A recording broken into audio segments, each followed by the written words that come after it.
Welcome to the Veterinary Rehabilitation Podcast, where we aim to help fellow veterinary rehab therapists increase their knowledge and elevate their practice. I'm Megan Kelly. And I'm Anae Lloyd. Together, we bring you the latest insights, research, and information in the field of veterinary rehabilitation. This podcast is brought to you by Onlinepethealth, a leading continuing education membership for veterinary rehabilitation therapists. With Onlinepethealth, you'll have access to a wide range of online resources to help you stay up to date with the latest techniques, advances, and trends in the industry.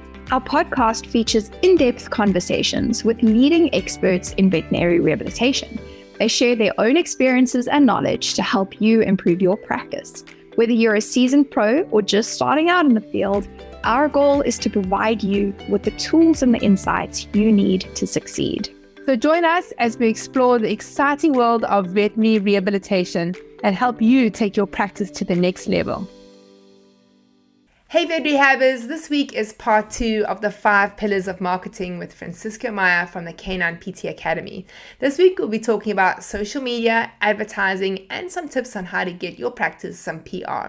Now, if you missed part 1, you're going to want to go and check out episode 283. There are some golden nuggets in these podcasts, so get your notepad and pen ready. The K9PT Academy has also launched a new software to help Vetrehabbers with their marketing, and I think this could be a game changer for a lot of practices. I've recently been experimenting with Instagram, and I've put everything I've learned over the last few months into an ebook called my Insta Growth Blueprint.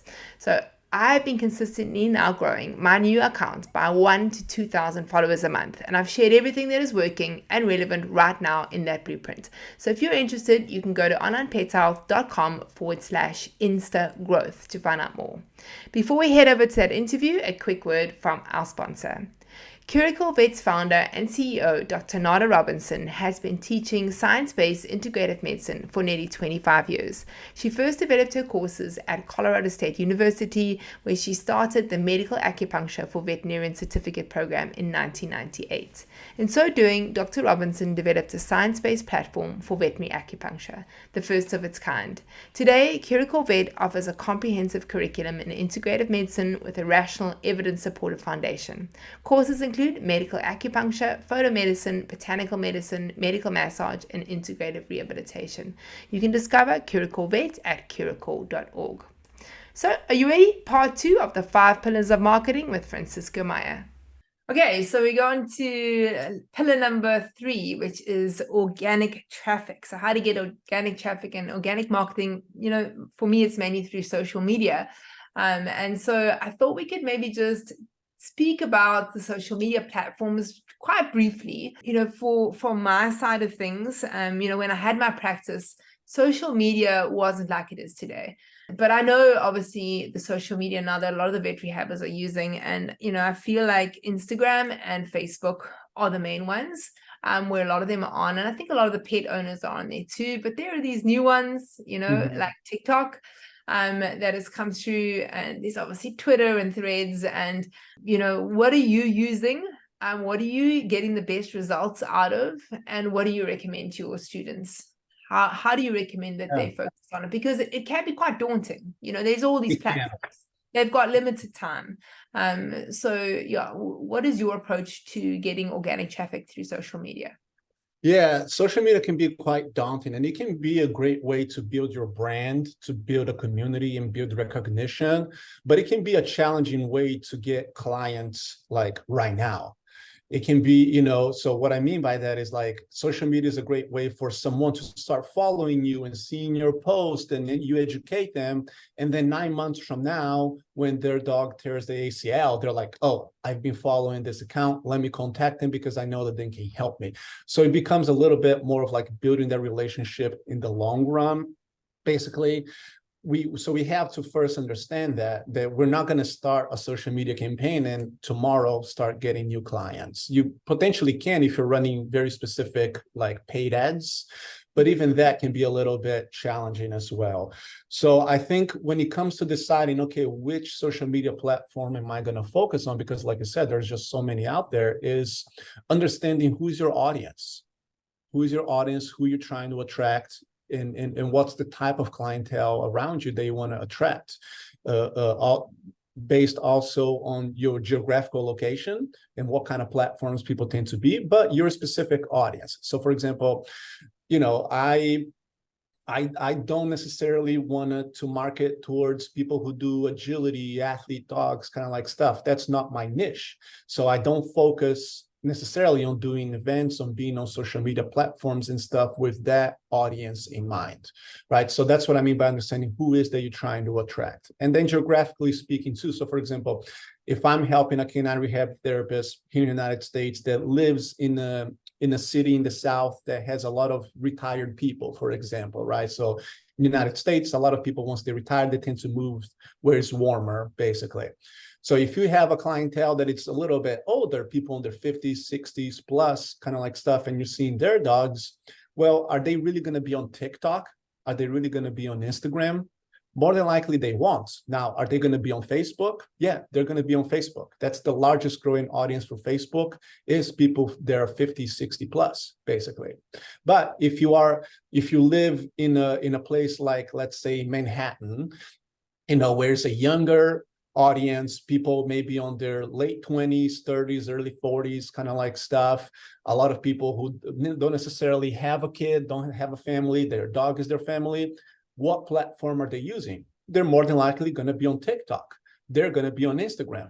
They might not be on Facebook as much. So I think we need to understand where our audience is spending their time, and then at least have a general understanding on how to optimize that platform, which, you know, we could go on multiple episodes talking about, you know, how each platform kind of like works. But I feel that knowing your audience and knowing where they're at is probably the first step that sometimes we just tend to miss a little bit.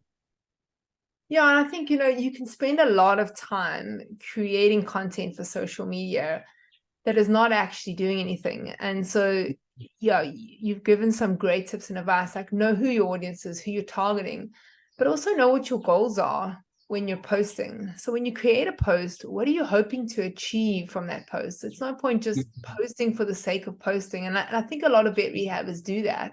They just, we have to put 2 posts a day, or we have to put 5 posts a week, and they just create whatever they can and just put it up. But they actually don't know why they're creating it and what the goal of the post is. So, I mean, there are 2 reasons that you're going to post. The one is to grow more people, to get more followers. And the other one is to nurture your current followers. And so you got to be thinking, what is this content actually achieving when you create a post, and then measure it to see whether it's actually achieving the goal. And, you know, I think for most vet rehabbers, what they're looking for is some engagement, especially from their nurture content. But what I really like about social media is we actually go back to number 1. Where we're talking about networking, because you can use social media to leverage your networking. And so when, you know, you're talking about collaborations with other pet businesses, this is a great place to do that. Social media, you share their what they're doing, share collaborations, how you're working together, tag them into Instagram posts. Their followers get to see you, and that's how you get to get in. And you really want to concentrate on people that are in your geographic area. Remember that Instagram you can have, and Facebook, all of them, you can have followers from different countries. But when you're concentrating on and leveraging and working together and collaborating with other companies that have similar audiences in the same geographical area, you're more likely to get followers on that area. And another thing you can also do is, there is like in Instagram, there's a little tab there where you can actually say where your location is. And you should always do that for Instagram. Always say your location, because Instagram will then push it out to people actually in your area.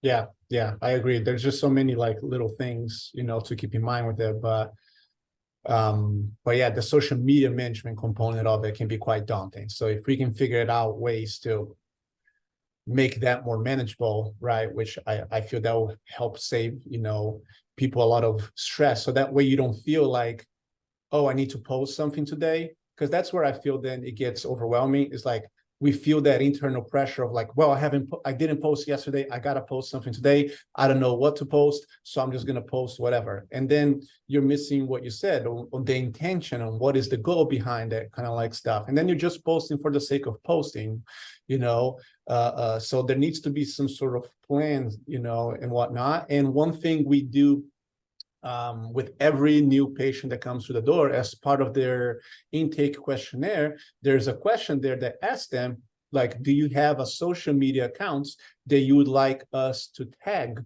on our posts with your dog? And a lot of our clients have their own Instagram account for their pets, basically. So they put it over there and we tag them and they share, to their audience and stuff. So it goes back a little bit even to that customer experience perspective too, that, they want to showcase to their friends, to their followers, their dog having fun at rehab, and if you tag them on a post where their dog is having fun and looking happy and they share that, it helps with all of that community building, customer experience component, and so forth. Love that. That's a great tip. And also I want to say is that, don't try and be on every platform. All right. You can't. Just going to spread yourself. So like, I would advise one primary platform, and then you can start growing a secondary platform. So spend 90% of your time on one platform, 10% on another one. It's nice just in case something happens, that one platform collapses or it's gone, then at least you've got something else another platform that you can grow. But concentrate on one and be really good on that one instead of trying to be on all of them. And one recent tip really quickly that I wanted to give is, especially the folks who are solo business owners and stuff, on your Instagram and your Facebook account, add someone that you trust as a second administrator on that account. Maybe it can even be your spouse or someone like that, in case your personal Facebook account gets hacked, gets locked out or something like that. So that way you still have access to your business account, because I have seen it happen, and unfortunately people losing their business accounts because their personal account got hacked and there was no way of getting it back. And then you're losing all of that work that you did to build that up. Yeah, that's a great tip. All right, so we go on to pillar number 4. So this is your wheelhouse, because this is not something that I've ever had any great success with. So paid advertising. I know, Fran, you've done a few business basics for us on this. So yeah, maybe you can chat about your experiences with it, how it's helped your practice. And so, when you're looking at paid advertising, you're looking at things like Instagram ads, Facebook ads, Google ads. I know for you, Fran, Google ads has been your thing. So yeah, let's quickly dive into that a little bit.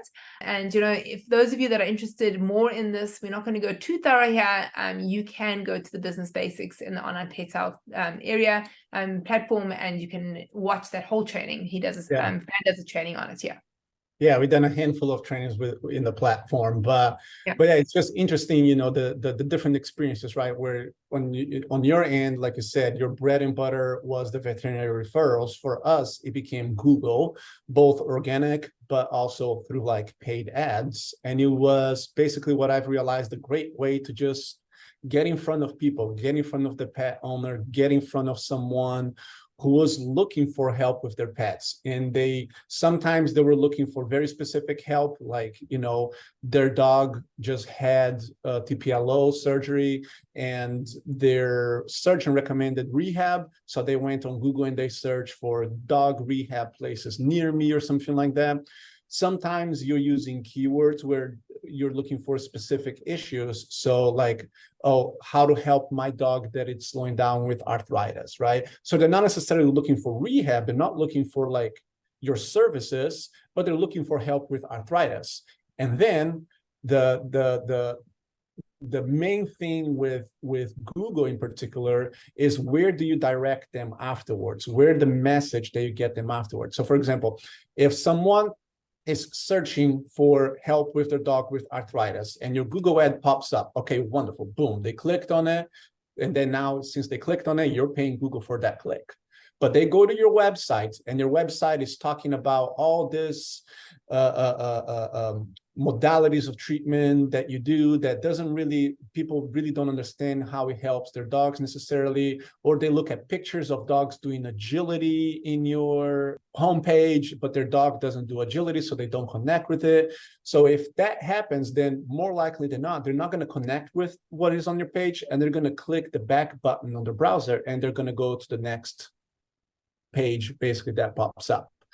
And more or less, like what I have seen from marketers saying is that we have about 7 seconds once someone lands on our homepage to get their attention. And if we get their attention, they're to at least scroll down the page, then the odds of them kind of like looking for more information increases. But we have 7 seconds to get their attention.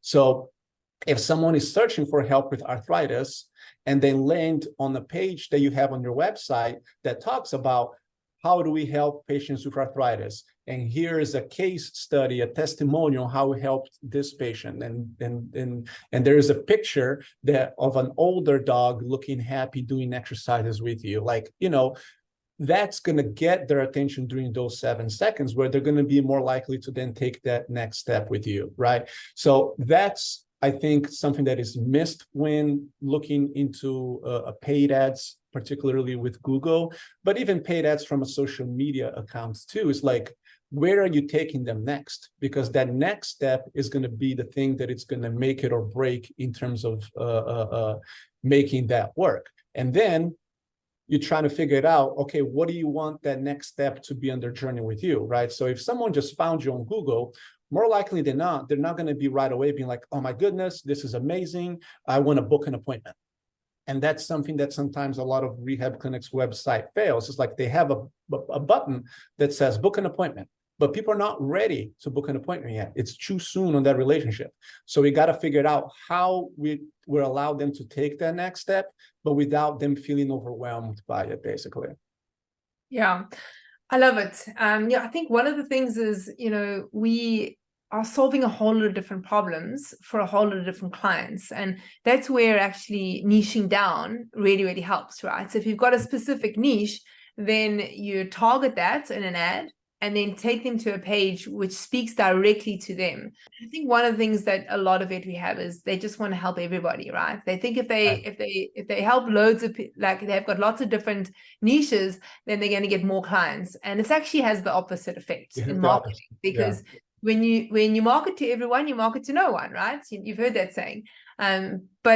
But it's scary. It's scary to niche down. But yeah, that's really, really great advice. One of the things, looking at Facebook, I know that, have you done a bit of like adverts on Facebook where you're actually just doing to sort of a cold audience, trying to get new clients in? Because there are two different ways you can do it. You can either do an ad where you're getting cold clients in, so people who've never ever seen anything that you've done. And another way you can do it on Facebook and Instagram is remarketing.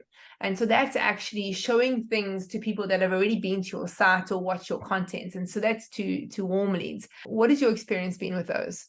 Yeah, so that's done, for something that, it's called like the Facebook pixel, right? So basically when someone visits our website, it puts basically a little tag, on their computer. So basically when, I think we all have experienced that as a consumer, where we have gone to a website shopping for something, and then we don't even buy that item, but then 30 minutes later we are browsing Facebook, and then that same item pops up on our news feed, and we're like, oh my God, how did that happen, right?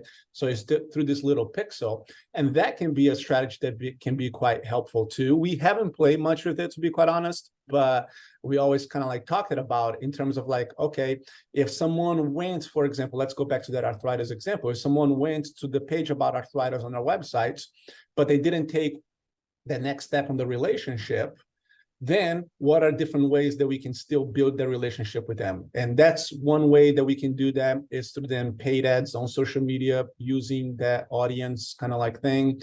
Another way is through having like guides on our website that people can download. So maybe they're not ready to contact us yet, and that's okay. But here's a guide on how to help your dog with arthritis that you can download. And then if they download that guide, guess what?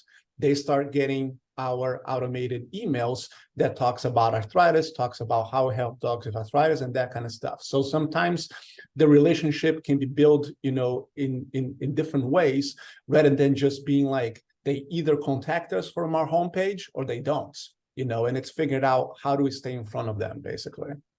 Love it. Yeah, we're not going to dive into this because we've got one more pillar, and I know you got to get going.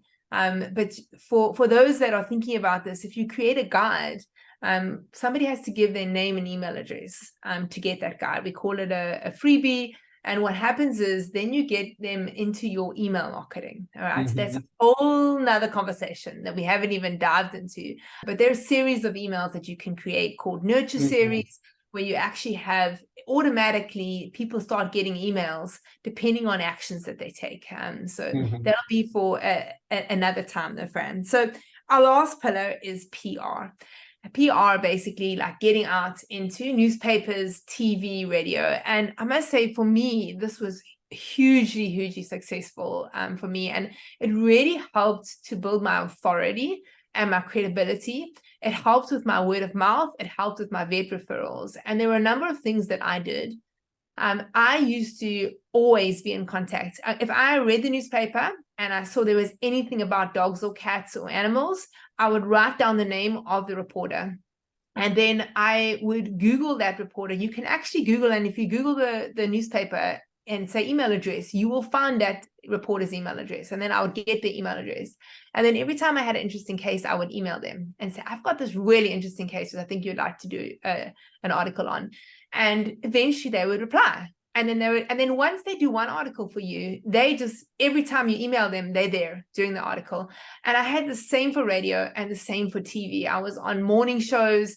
I did a series on the morning show here in Cape Town, and they still phone me, the morning show, and they still say, can you do this whole series on this?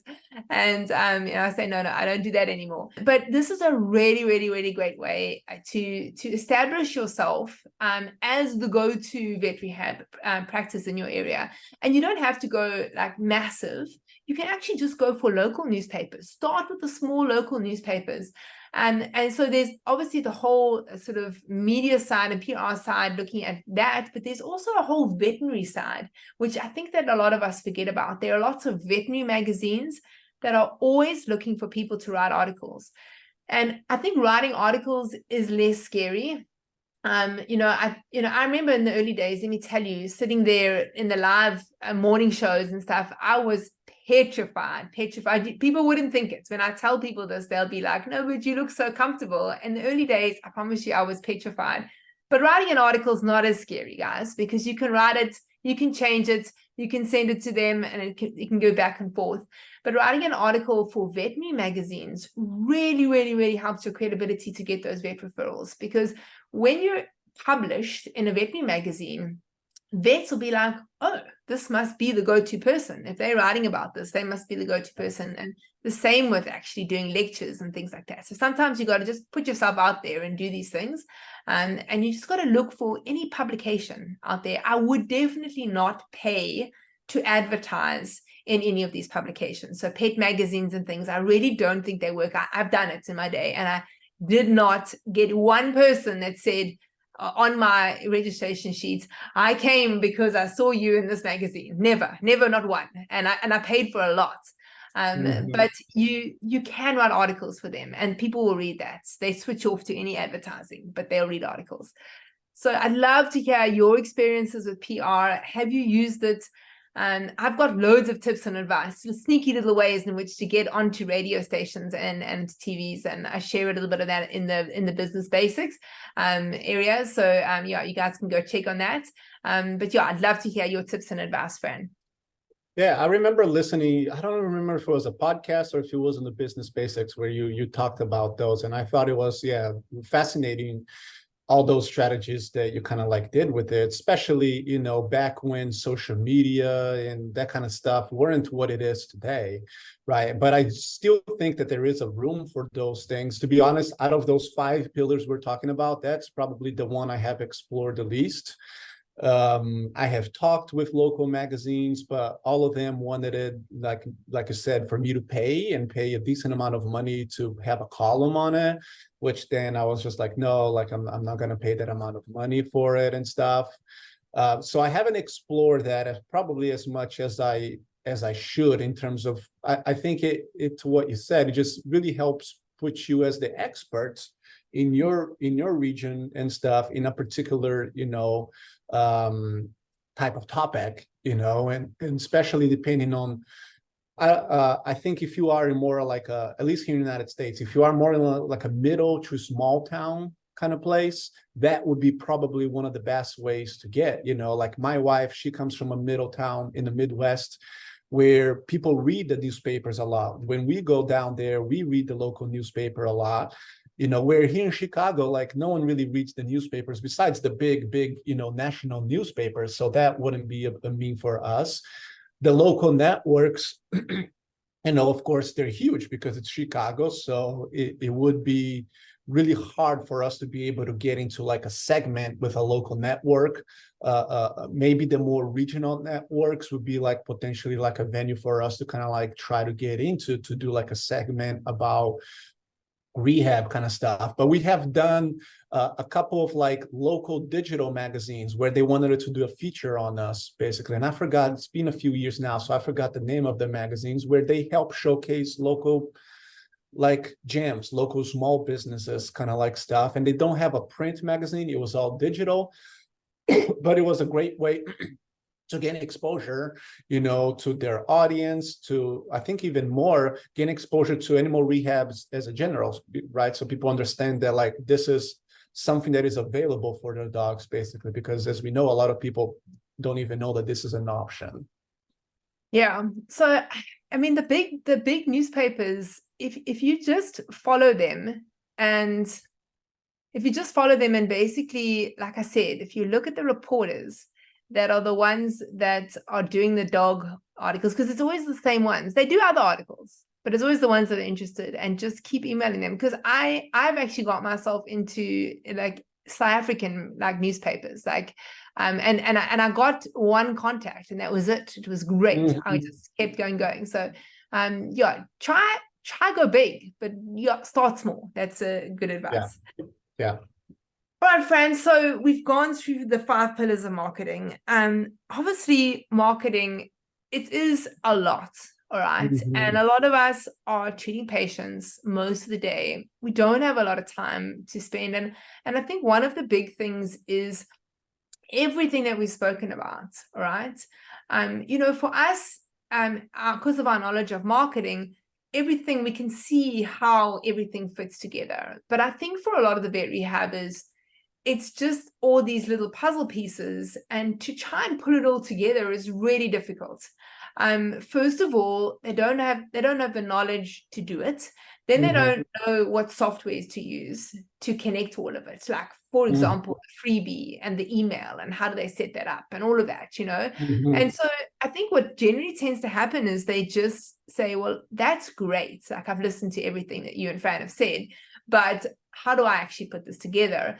And we were obviously chatting, and you have come up with a great software, which you've just recently launched. And I love the idea of this because it's one place, and I think that's one of the things. You don't want to have all these different softwares because you have to try and make them speak to one another. And there is something called Zapier, which connects everything. But how often does Zapier fail, right? And then things stop talking to one another, and then your marketing's not working. So I'd love you to tell us about your software, exactly the capabilities of it, and how this potentially could help a vet rehabber where they've just got everything in one place. They just got to go to one place and everything's connected there. Yeah, because even with Zapier, our Zapier account was just so complicated because we had all these different platforms, and we still had on a daily basis to keep logging into multiple platforms to manage things. So what happened is over a year ago, I hired a marketing person, right? So to what you said, it's like marketing, like it got to the point where it was just like, I wasn't able to handle things on my own, kind of like stuff. And we hire a marketing person who has been working both in the clinic and with the K9PT Academy business. And then earlier this year, Gio and I were talking, and we realized that, first of all, we were like, man, wouldn't it be nice to be able to have all of this in one place? So basically, we don't have to keep going to all these different platforms, make this so complicated, kind of like stuff. But then also some of the feedback we were getting from the students going through our business coaching programs is that this information that you're teaching is wonderful and I can see the benefit from it, but I'm failing on applying it to the real world because, like you said, I don't know what software to use. I don't know what platform to use. I get overwhelmed and then I don't know what to do, basically. So Joe and I started looking, okay, how we can help make people's life easier by giving them what they need in one platform to make it less overwhelming, to make it easier. And then earlier this year, we did a soft launch only for our mastermind students on what we call the K9 Rehab marketing platform. And then now we're launching that to the public at large after, we've been able to work it out and get feedback from the first group of people on kind of like how to improve it and how to make it better. But basically, this is an all-in-one platform where you're able to manage all of your nurturing process. You're able to, I think you said something a little bit earlier of having your black book for networking, right? So basically, is your black book for nurturing, basically. So okay, I had this conversation with that person. I have to follow up on this day with that person. This dog is having surgery next Monday. I need to send them an email on Tuesday asking them how things are doing. It's like, how do you keep track of that? This platform allows you to keep track of that, allows you to assign a task to an administrative person to do this thing, to do that thing and whatnot. You can manage your social media through it. You can build all those email automated sequences that we briefly talked about, even text messaging sequences if you want to. You can manage your social media, your whole social media, you can manage from one platform, pre-scheduling posts as far as ahead as you want to from one platform, scheduling to multiple platforms at once. You can do so much with it. You can use it as a scheduling platform. You can build your website on it. And even for the folks who are venturing into the online world and building something like a mini course or something like that, you can host your mini course within that same platform as well, collect payments and all that kind of stuff. So we try to put it as much as we could together in one platform, and then we're able to give that support to people. So that way, of course, they're able to understand how the platform works and then understand how to make those pieces of the puzzle all come together. Awesome. I think it's going to really, really help a whole lot of Vetrehabbers if they can have everything in one place and some guides as to how to actually use it. I think it's going to be awesome. So for those of you that are interested, do you have a website or should we just put the link? I'll send you the link. You can put on the show notes. It is K9rehabmarketing.com, letter K, number 9, rehabmarketing.com, all together, lowercase. In there, people can watch like a brief 10-15 minute demo video showing how the platform kind of like works. And then if they're interested in finding out more about it, then there is a form that they can fill it out, and then we'll contact them and show them how it works. And also, Fran has his own podcast where he talks about the business of Vetrehab. So do you want to give a quick shout out about your podcast? Yeah, thanks. Appreciate it. Yeah, the K9PT Academy podcast, business lessons for K9 rehab therapists. We are on episode 66, 67, something like that right now. So it's been wonderful. We started in August of 2022, just doing weekly podcasts. They come out every Thursday. So for those of you who really need some more help with the business, with the mindset around business, with, it's not just the ins and outs of business and marketing and this and that, but really like also some of the mental roadblocks that we encounter business owners and how to overcome that, basically. That's what that podcast is about. So I appreciate you mentioning. Awesome, guys. We'll put that in the show notes too. Fran, thank you so much. I feel like we could have just elaborated more on other things. We might have to come back and tackle a few other topics, just single topics. So I've just recently been looking into Instagram, and I have been learning loads about Instagram. So I feel like I could actually talk for an hour on how to use Instagram at the moment. So yeah, maybe that's for another time, but it's been awesome chatting, Ryan. Thank you for your time. Appreciate it. All right, thanks so much. Whenever you want, I'm more than happy to get on another podcast and we can talk about all sorts of different things. Awesome, Fran. Have a great day. Bye. Bye. If you enjoyed this podcast, please hit the subscribe button so you get notified every time I load a new podcast. I'm here every week talking to vet rehab therapists from all over the world about all things vet rehab. A big thanks to our sponsor, Curacor. Their sponsorship allows us to be able to give this podcast to you for free. So please go and check them out at curacor.org. Don't forget to bookmark the next Vet Rehab Summit. It's on Saturday, the 31st of August, 2024. Come and be a part of the world's largest online veterinary rehabilitation conference created specifically for you, the Vet Rehabber community. Onlinepethealth members get VIP complimentary access to the Vet Rehab Summit. For more information about continuing education for vet rehabbers, you can go to onlinepethealth.com.